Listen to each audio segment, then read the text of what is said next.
Bonjour et bienvenue à La Lettre Pro, le podcast Intelligence Artificielle. Je suis Bru Latour, le rédacteur en chef de La Lettre Pro de la radio. Aujourd'hui, nous allons explorer les dernières nouvelles du monde de la radio et du podcast. Voici les titres du jour. Téléchargez le 178e numéro de La Lettre Pro de la radio, où des évolutions éditoriales et numériques marquent un tournant significatif.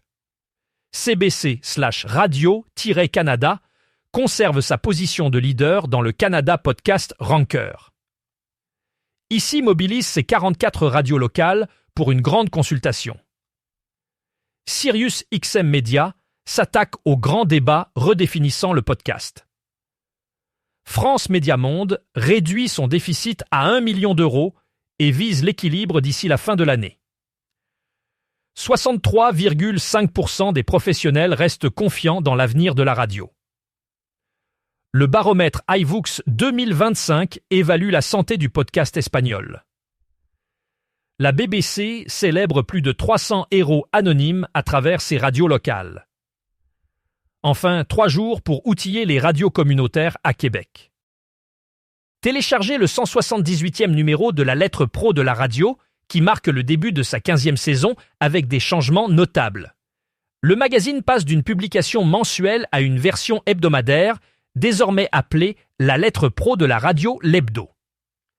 Ce nouvel hebdomadaire numérique est accessible gratuitement chaque mardi si vous vous inscrivez en ligne. Il mettra en avant 2 personnalités du secteur chaque semaine. Les articles complets sont réservés aux abonnés et publiés intégralement sur le site lalettre.pro. Depuis le 1er septembre, le site propose des contenus 100% exclusifs, avec 70% accessibles uniquement par abonnement. Cet abonnement inclut l'accès à tous les articles premium, les archives et permet de déposer des offres d'emploi gratuitement. Un abonnement individuel coûte 29,90 € par mois avec une option pour les structures souhaitant élargir l'accès.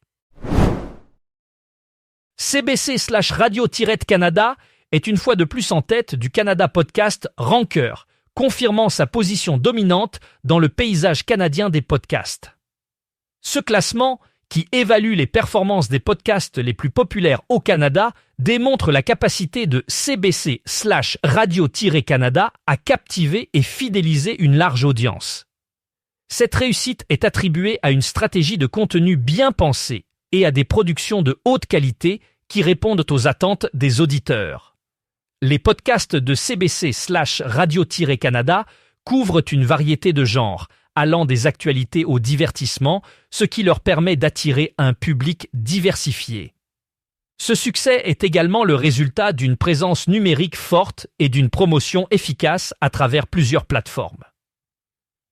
En restant à l'écoute des tendances et en innovant constamment, CBC/Radio-Canada continue de renforcer sa réputation en tant que leader du podcast au Canada et au-delà.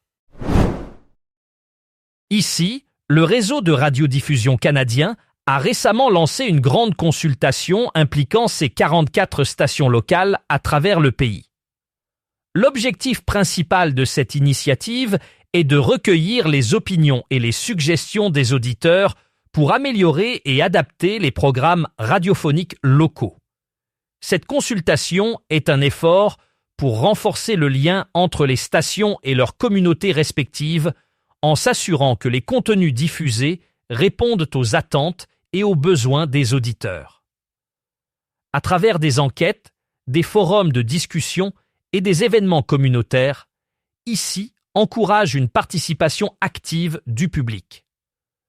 Les résultats de cette consultation seront utilisés pour orienter les futures stratégies de programmation et pour s'assurer que les stations locales restent pertinentes et engagées avec leur audience. Cette démarche est un exemple de l'engagement d'ICI envers l'innovation et l'amélioration continue de ses services radiophoniques. Sirius XM Media s'engage dans une exploration approfondie des grands débats qui redéfinissent le podcast aujourd'hui. L'entreprise reconnaît que le monde du podcast est en pleine mutation influencée par des avancées technologiques rapides et une audience de plus en plus exigeante.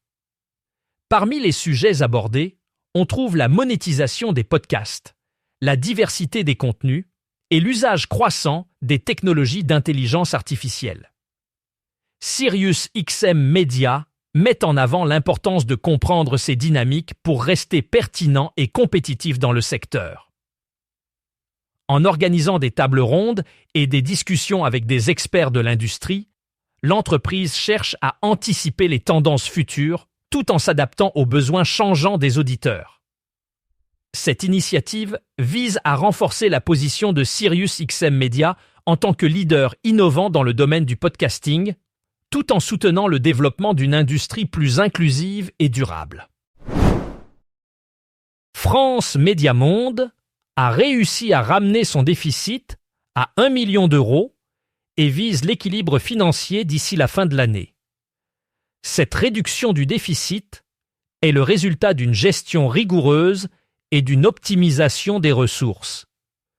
L'organisation a mis en place plusieurs mesures pour atteindre cet objectif, y compris la réduction des coûts opérationnels et l'amélioration de l'efficacité des processus internes.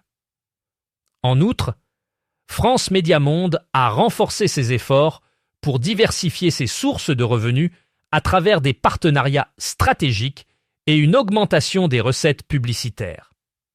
La direction de France Médias Monde est optimiste quant à la réalisation de l'équilibre budgétaire, soulignant que ces efforts sont essentiels pour assurer la pérennité de l'organisation et pour continuer à fournir un service de qualité à son audience mondiale.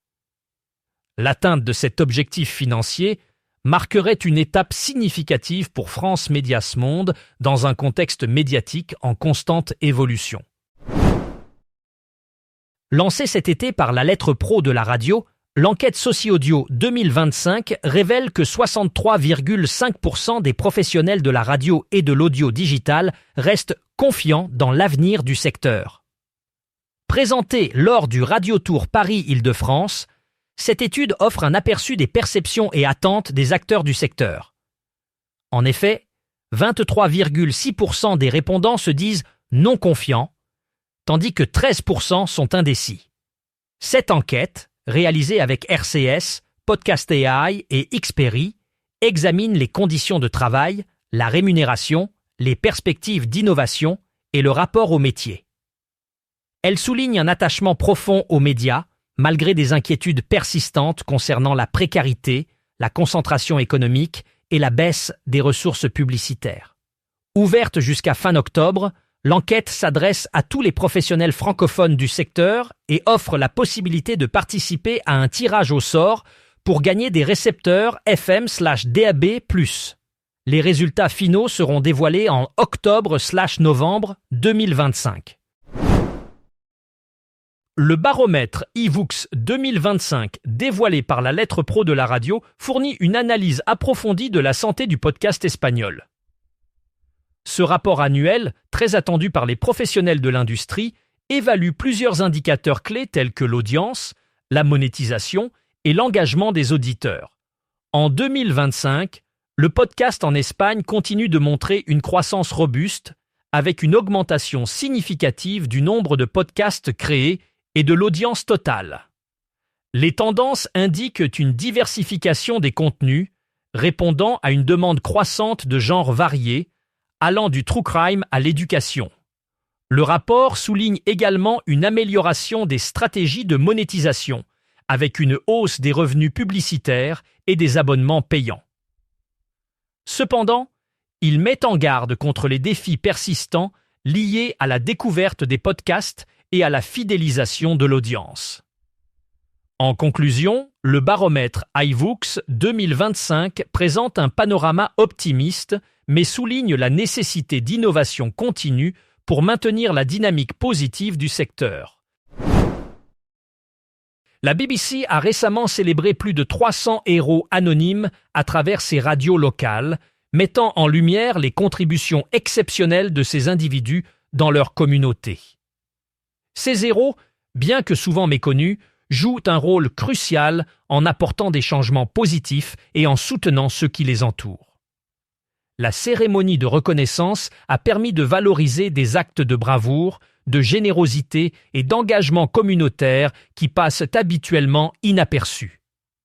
En donnant la parole à ces héros anonymes, la BBC renforce son rôle en tant que média de proximité, soulignant l'importance de relayer des histoires qui inspirent et unissent les communautés locales. Cette initiative s'inscrit dans un effort plus large de la BBC pour renforcer son engagement envers les valeurs de service public et d'inclusivité. En célébrant ces héros du quotidien, la BBC démontre son attachement à la reconnaissance et à la promotion des valeurs humaines fondamentales. Du 6 au 8 novembre, l'Association des radiodiffuseurs communautaires du Québec, ou ARCQ, organise la 48e édition des Jours de la radio à l'hôtel Château-Laurier à Québec. Cette année, le thème est « Enjeux et expertise 100% locale ».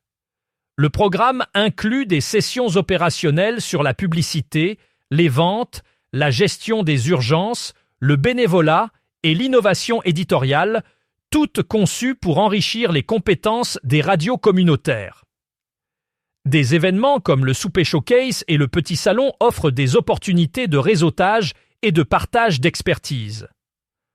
Le vendredi commence avec un panel sur la production de publicité radiophonique, suivi de discussions sur le rôle des radios en situation d'urgence et la gestion des bénévoles. Le samedi se concentre sur le financement et la monétisation, avec des ateliers et conférences sur les meilleures pratiques. Cet événement vise à renforcer la capacité des radios communautaires à innover et à mieux servir leur public. Merci d'avoir écouté cet épisode de La Lettre Pro, le podcast Intelligence artificielle. Pour plus de détails sur ces sujets, rendez-vous sur notre site lalettre.pro. Vous pouvez également vous abonner à notre newsletter quotidienne pour recevoir toutes les actualités directement dans votre boîte mail. À demain pour un nouvel épisode.